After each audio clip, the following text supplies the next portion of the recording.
अब इस क्वेश्चन में क्या दिया हुआ है, that a circular disc with a groove along its diameter, एक सर्कुलर डिस्क है जिसके डायमीटर के अलॉन्ग एक ग्रूव है, is placed horizontally on a rough surface, ये हॉरिजॉन्टली रखा हुआ है एक रफ सरफेस पे।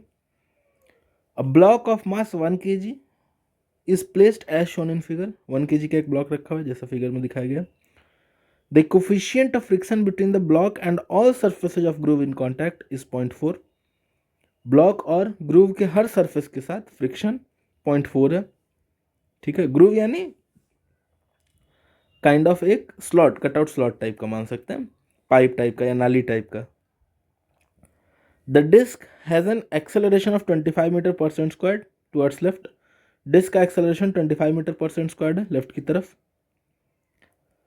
क्यों है, किस फोर्सेस की वजह से, ये नहीं दिया है। Then find the acceleration of block with respect to the disc, block का एक्सेलरेशन डिस्क के रेस्पेक्ट में निकालना है। थीटा का वैल्यू दिया होगा 37 डिग्री। ठीक है, अगर ये ट्राई नहीं किया तो एक बार वीडियो पॉज करके ट्राई कर लो, फिर देखते हैं इसमें कैसे बनाते हैं। इसको बनाने में जो सबसे मेजर मिस्टेक होता है वो ये होता है दैट हम लोग फ्रिक्शन को मानते हैं कि एक ही सरफेस पर लग रहा है, यहाँ पर फ्रिक्शन दो सरफेसेस से लग रहा होगा।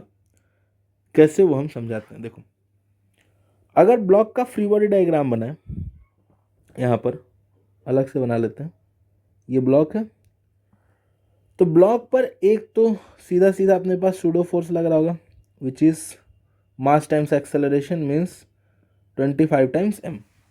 ठीक है, अच्छा यहाँ पर एक सरफेस है कांटेक्ट में, ये वाला ऐसा 25 m जो है उसकी वजह से ये ब्लॉक ग्रूव के लॉन्ग स्लाइड करना चाहेगा, तो इस सरफेस का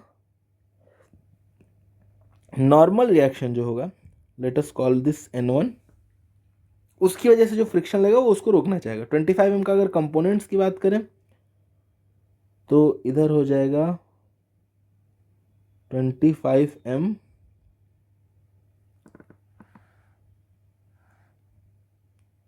साइन 37, 25 m नहीं सॉरी कॉस 37, ये एंगल, ये वाला एंगल, ये एंगल 37 ही होगा ना, थीटा थीटा। ठीक है, तो 25 m cos 37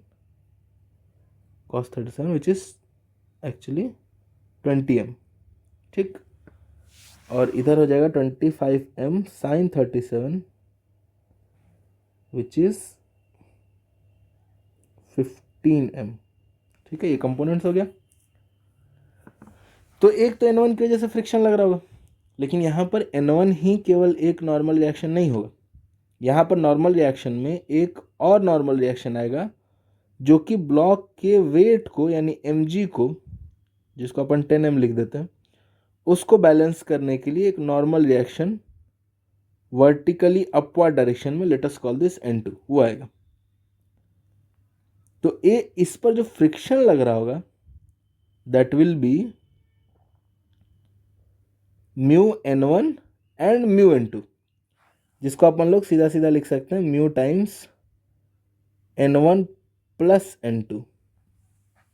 ठीक है, जहां पर n1 कितना हो गया 15m, n1 which is equal to 15m and n2 which is equal to 10m। ठीक है,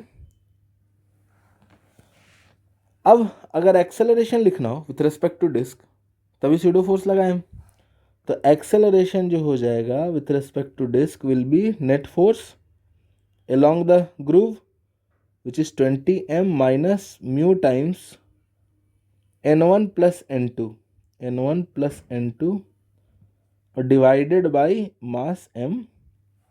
So this acceleration will turn out to be acceleration equals 20m minus mu, mu is 0.4 यानी 2/5 times n1 plus n2 15m plus 10m which is 25m divided by m।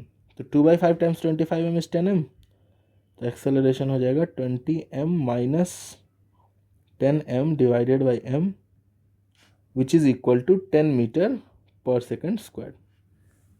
Major mistake वही कि केवल एक n1 हम consider करें, n2 भूल जाए अगर तो वहाँ पर गलती होने का चांस है। उम्मीद करते हैं ये समझ में आ गया होगा।